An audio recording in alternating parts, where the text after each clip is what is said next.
Jeremiah 147:13 says, O Lord, my hope, the hope of Israel, all that forsake thee shall be ashamed, and they that depart from me shall be written in the earth, because they have forsaken the Lord, the fountain of living water. Heal me, O Lord, and I shall be healed. Save me, and I shall be saved, for thou art my praise. Amen.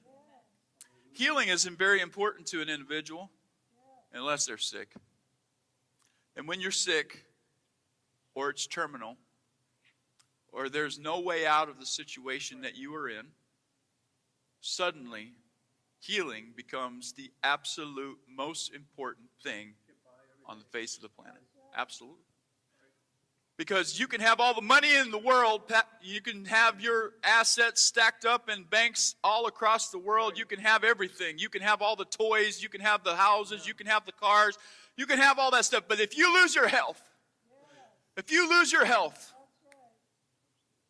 suddenly everything changes.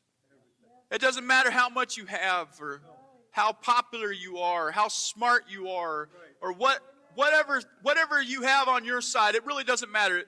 In a moment, even in a twinkling of an eye, even in a car wreck or an accident, you can lose everything if you lose your health. But God is saying that He is the Lord that healeth. Amen.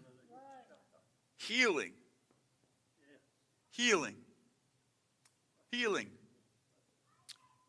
It's so vitally important. The majority of our world, they don't have access to good doctors, like third world countries. Many people have socialized medicines, and they don't really have a lot of investment into procedures. We are pretty blessed in America to have all of the facilities that we have and insurance abilities to go in, and if you don't have money, they'll still most of the time help you. We are very blessed, and in fact, we have not really, as a society, as a country, we haven't had to rely on God for healing because we think we got it figured out. But the truth of the matter is, there's cemeteries all across the country that will testify to the other side of the story, that eventually everyone will succumb to something. And the truth of the matter is, the doctors most of the time will eventually say, well, there's nothing that we can do. But when the doctors say there's nothing that we can do, God will always say there's always something that He can do. Amen. Wouldn't it be better that we put our faith in God first until we let Him be the last resort?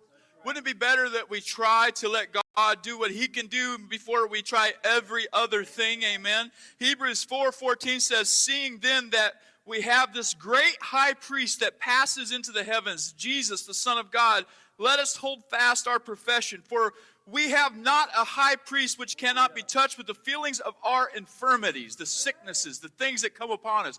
He knows what it feels like because He lived that human life just like we did, and He understands. He looked at so many humans face to face on the streets of Galilee and all through Israel and everywhere else in the area, seeing the sicknesses and the disease, and He was able to touch, He was able to feel, He was able to experience those things. And it says, but was in all points tempted like as we are, yet without sin. Let us therefore come boldly unto the throne of grace, that we may obtain mercy and find grace grace to help in the what? The time of need. Now there's a lot of time that we have in life. There's lots of divisions of time. In fact, next week I'll be speaking a little bit about that. But the time of need is a very special time because it becomes a time of desperation.